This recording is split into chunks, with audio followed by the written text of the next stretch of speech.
Salut tout le monde, c'est Valentin ici. Dans cette vidéo, j'aimerais vous parler de l'enfer. Malheureusement, l'enfer, c'est une vérité qui est souvent rejetée par des gens qui se disent chrétiens dans notre époque, pas beaucoup de gens qui se disent chrétiens, beaucoup de religions qui se disent chrétiens. Mais la Bible est claire que l'enfer existe et c'est un destin terrible, effrayant qui attend les gens qui ne sont pas sauvés. On va commencer en l'évangile de Luc, chapitre 16, versets 19 à 31. C'est l'histoire la plus tragique dans la Bible. C'est une histoire qui est racontée par le Seigneur Jésus-Christ lui-même. Luc, chapitre 16, versets 19 à 31.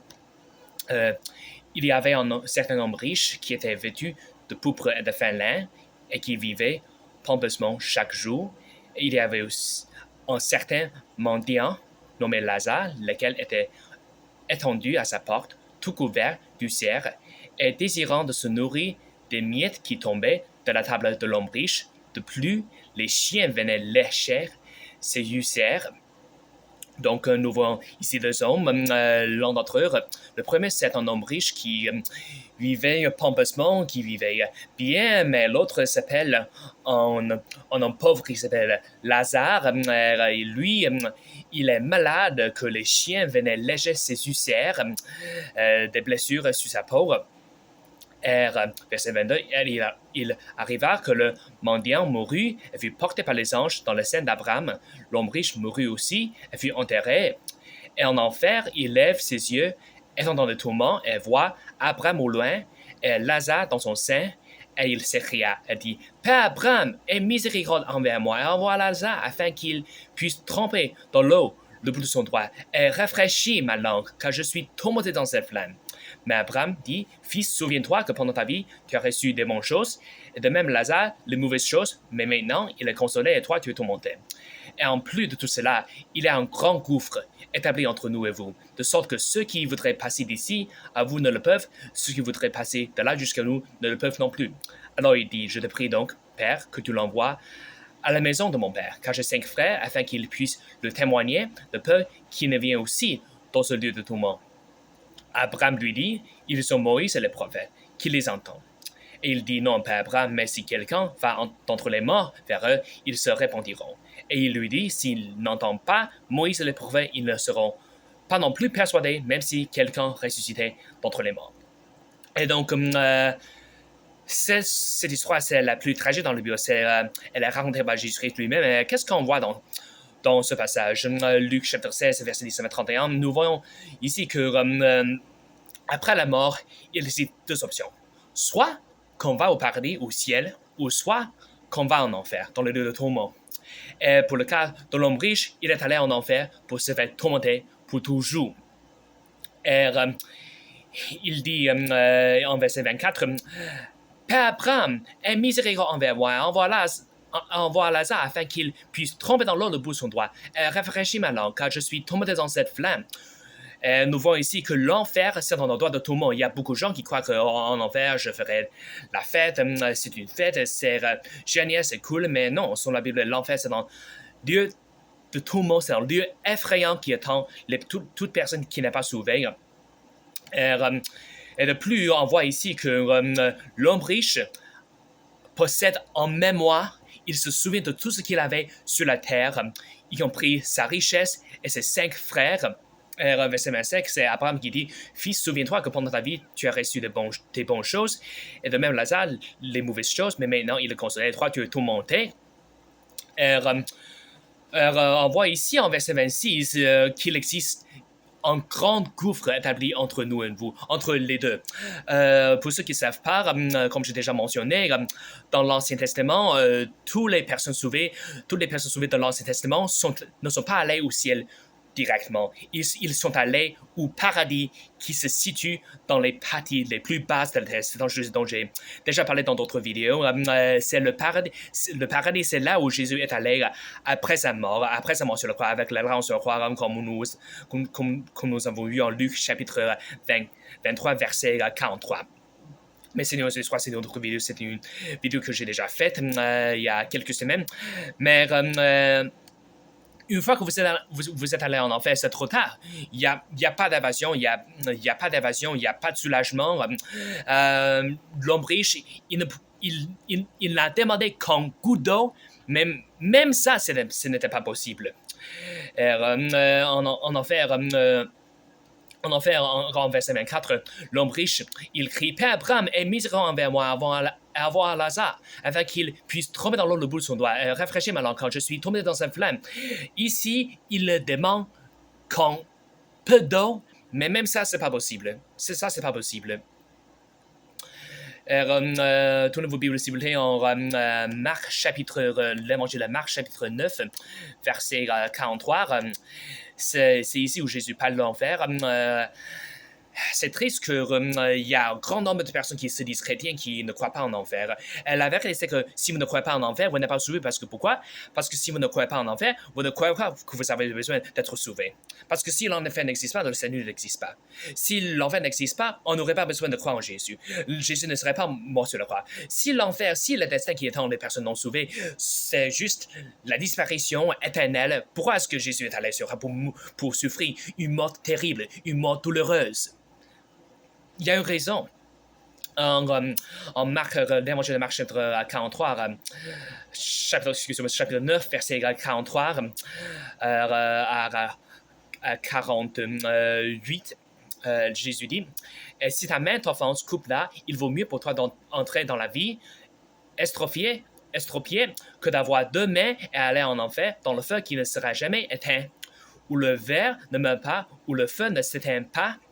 Et si ton pied t'offense, coupe-le, il vaut mieux pour toi entrer dans la vie boiteux que d'avoir deux pieds et être jeté en enfer dans le feu qui ne sera jamais éteint, où le ver ne meurt pas et où le feu ne s'éteint pas.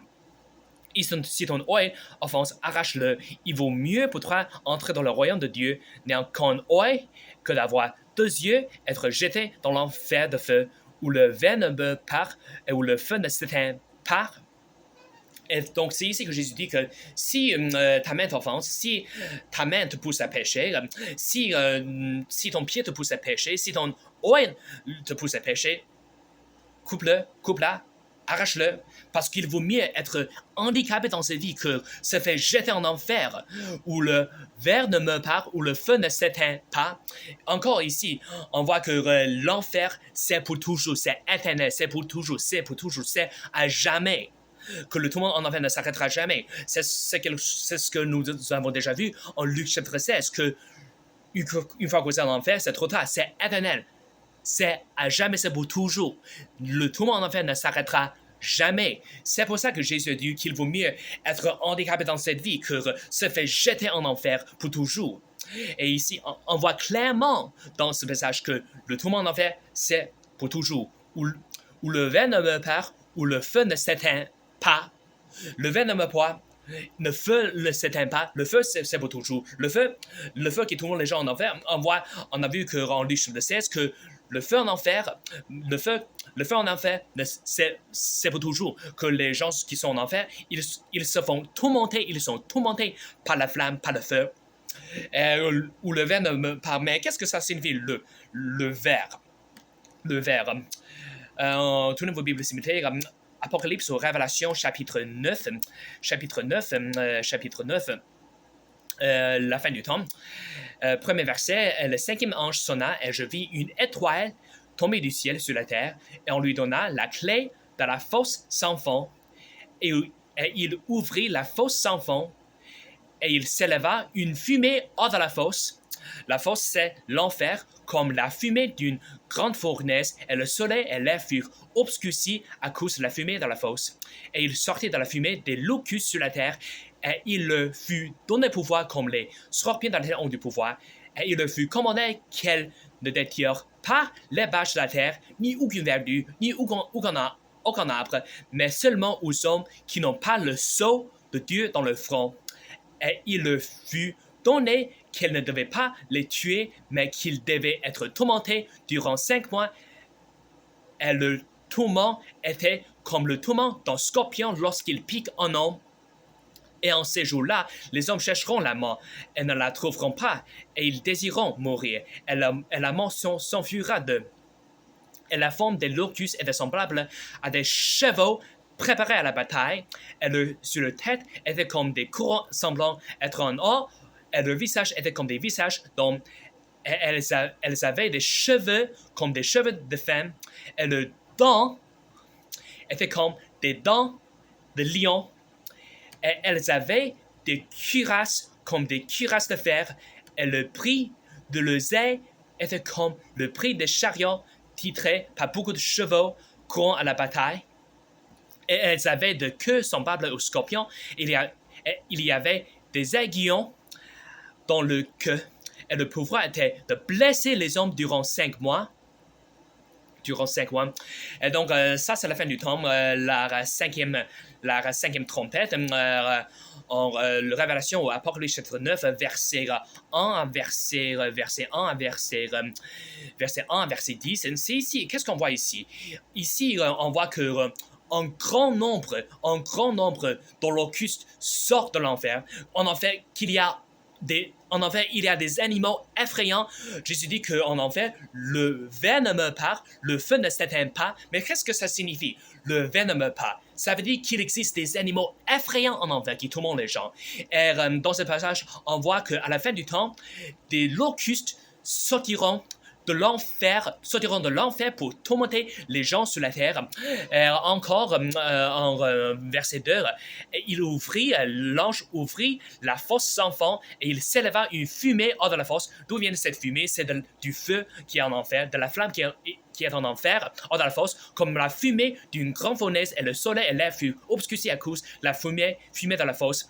Et pendant tous ces 5 mois, en verset 6, la Bible dit que les hommes chercheront la mort et ne la trouveront pas, ils désireront mourir et la mort s'enfuira d'eux. Pourquoi? Parce que le tourment sera trop, le douleur sera trop, le tourment sera trop. Et c'est pour ça que les gens vont chercheront la mort, parce que pour s'échapper à ce tourment, même ça ne sera pas possible. C'est le pareil en enfer. Le tourment en enfer, c'est pour toujours. On ne peut pas mourir en enfer. L'enfer, ça s'appelle la seconde mort dans la Bible. Et c'est là où le tourment ne s'arrêtera. C'est pour toujours et à jamais. Et non seulement les gens en enfer sont non seulement tourmentés par le feu, mais aussi par des animaux effrayants comme les locustes qu'on voit. C'est pendant la 5e trompette, à la fin du temps, que les gens sur la terre se feront tourmentés par ces créatures. Imaginez se faire tourmenter par toutes ces créatures. Et ces créatures, en plus tard, vous avez le feu, la flamme. C'est effrayant.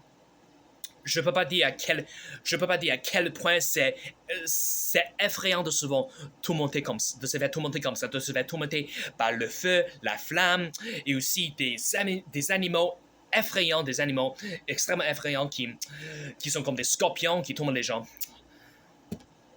Il y a des gens qui croient que l'enfer c'est une séparation de Dieu, mais tournez vos Bibles ici, on va lire en Révélation, Apocalypse chapitre 14, verset 9 à verset 11.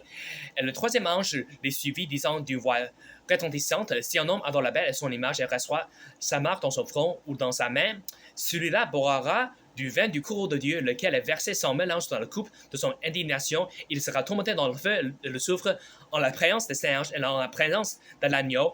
Et la fumée dans le tourment s'élève pour toujours et à jamais. Ils n'ont aucun repos ni jour ni nuit, ceux qui adorent la bête et son image, et qui reçoit la marque de son nom. Et ici, à la fin du temps, la punition pour les personnes qui reçoivent la marque de son nom, la marque de la bête, c'est quoi? C'est l'enfer, c'est une éternité dans l'enfer, dans le lac de feu, le soufre. Et ils seront tourmentés dans la présence des singes et dans la présence de l'agneau. C'est pas dans notre monde, dans notre époque, malheureusement, c'est pas politiquement correct de dire que c'est Dieu qui tourmente les gens qui sont en enfer. On dit très souvent que l'enfer, c'est des séparations, mais c'est pas le cas. Comme on voit ici, l'enfer, les gens en enfer qui sont tourmentés en la présence des singes et en la présence de l'agneau. L'agneau de Dieu, c'est qui? C'est Jésus lui-même. Et encore en verset 11, la fumée de le tourment s'élève pour toujours et à jamais. Et encore, la fumée de le tourment s'élève pour toujours et à jamais. Ils n'ont aucun repos, ni jour ni nuit, ceux qui adorent la belle son image et qui ont reçoit la mort de son nom. Et encore, on voit ici dans ce passage que l'enfer, c'est pour toujours, c'est à jamais. Le tourment en enfer ne s'arrêtera jamais, c'est pour toujours. Les gens se feront tourmenter en enfer pour toujours et à jamais avec du feu, avec le feu, la flamme, mais aussi avec des animaux effrayants, comme nous avons déjà vu à la fin du temps, que des animaux effrayants sortiront dans l'enfer pour tourmenter les gens pendant 5 mois. Pourquoi est-ce que Dieu fait ça? Dieu fait ça pour donner un avertissement aux gens. C'est le message de Dieu qui dit aux gens, si vous ne vous répondez pas, il faut vous répondre tout de suite. Sinon, c'est ce qui vous attend. C'est ce qui vous attend. Si vous refusez de vous repentir et d'accepter mon Fils engendré, Jésus-Christ, comme votre sauveur. Enfin, nous avons dans nos Bibles, Apocalypse au chapitre 20, verset 10, et le diable qui les avait trompés fut jeté dans le lac de feu de soufre, où la bête et le faux prophète et seront tourmentés jour et nuit pour toujours et à jamais. Encore, c'est ici où la Bible dit que le tourment en enfer, c'est pour toujours et à jamais. C'est là où le diable, où Satan sera tourmenté pour toujours et à jamais, avec la bête, l'antéchrist et aussi le faux prophète, pour toujours et à jamais. Encore, c'est à toujours et à jamais. C'est pour toujours et à jamais. Il y a des gens qui croient que c'est Satan qui est le roi de l'enfer, que c'est Satan qui tourne les gens qui sont en enfer. C'est Satan et ses anges qui sont en chasse de l'enfer. Mais ce n'est pas le cas. Comme nous avons déjà vu, qui est le roi de l'enfer? C'est Dieu. Qui tourmente les gens en enfer? C'est Dieu. Qui tourmente les gens en enfer? C'est Dieu. Même si ce n'est pas politiquement correct, c'est la vérité biblique. Mais qui va en enfer? C'est une très bonne question à poser parce que la Bible dit en Apocalypse ou Révélation chapitre 21, verset 8, mais les craintifs, les incrédules, les abominables, les meurtriers, les prosénètes, les sorciers, les idolâtres et tous les menteurs auront le pas dans le lac qui brûle avec le feu et le soufre, lequel a 50 morts. Ici, on voit que les craintifs, les incrédules, les abominables, les meurtriers, les prosénètes, les sorciers, les idolâtres, tous les menteurs, même si vous n'avez que menti, vous méritez l'enfer. Et malheureusement, la Bible dit en Romains chapitre 3, verset 23, que tous ont péché et sont privés de la gloire de Dieu. Moi, j'ai péché, vous avez péché aussi. Nous avons tous péché. Et si Jésus n'était pas mort sur la croix, s'il n'était pas beau Jésus, on irait tous en enfer. Si c'était notre justice et notre droiture qui nous sauve, on irait tous en enfer, parce que c'est ça qu'on mérite à cause de nos péchés. Parce que la Bible dit en Romains chapitre 6, verset 23, car les gages du péché, car la salaire du péché, c'est la mort. Mais le don de Dieu, c'est la vie éternelle en Jésus-Christ, notre Seigneur. Mais qu'est-ce qu'il faut faire pour être sauvé? Voici la réponse biblique. En Corinthiens chapitre 15, verset 1, verset 4, de plus, frères, je vous déclare l'évangile que je vous ai prêché, lequel vous avez reçu et dans lequel vous tenez, par lequel aussi vous êtes sauvés si vous gardez en mémoire ce que je vous ai prêché, à moins que vous n'ayez cru en vain, car je vous ai transmis avec tout cela que j'ai reçu, comment Christ mourut pour nos péchés selon les Écritures et qu'il a été enterré, qu'il est ressuscité le troisième jour sous les Écritures, qu'il a été vu par Céphas, puis par les 12. Mais c'est verset 1, verset 4 en Corinthiens chapitre 15, verset 1, verset 4, que Jésus-Christ, le Fils engendré de Dieu, il est né d'une vierge qui s'appelle la Vierge Marie. Il a vécu une vie parfaite. Il est mort sur la croix. Il est descendu en enfer pendant 3 jours et 3 nuits. 3 jours et 3 nuits plus tard, il est ressuscité. Il a vaincu la mort. Si vous mettez votre confiance en tout cela, si vous mettez toute votre confiance en Jésus-Christ et ça, dans sa perfection, vous serez sauvés pour toujours. La réponse en Actes chapitre 16, chapitre 16, versets 30 à 31, c'est ici la Bible dit, et il les emmena dehors et dit, Messieurs, que dois-je faire pour être sauvé? Et ils dirent, crois au Seigneur Jésus-Christ et tu seras sauvé et ta maison. Crois au Seigneur Jésus-Christ. Écoute, Paul et Silas n'ont pas dit, répentez-vous de vos péchés. Détournez-vous de vos péchés, arrêtez de pécher, vivre une bonne vie. Non, soyez une bonne personne. Ils ont dit, croire au Seigneur Jésus-Christ, c'est-à-dire mettre toute votre confiance en Jésus-Christ, c'est ce qu'il a fait pour vous sur la croix. C'est ça la vérité. De plus, on chante l'évangile de Jean, chapitre 3, l'évangile de Jean, chapitre 3, l'évangile de Jean, chapitre 3, verset 16, c'est peut-être le verset le plus connu dans la Bible.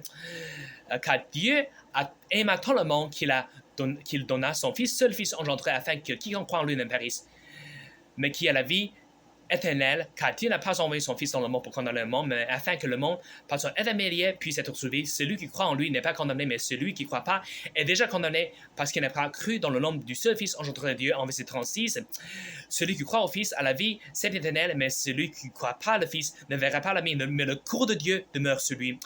Donc, si vous n'avez pas cru en Jésus-Christ, si vous n'avez pas mis votre confiance en Jésus, qu'est-ce qui vous attend? C'est l'enfer. C'est le cours de Dieu qui demeure sur vous. Le cours de Dieu, c'est quoi? C'est une éternité en enfer. C'est une éternité de tourment, dans la flamme, dans le feu, et par des animaux effrayants. Merci. Et que Dieu soit loué.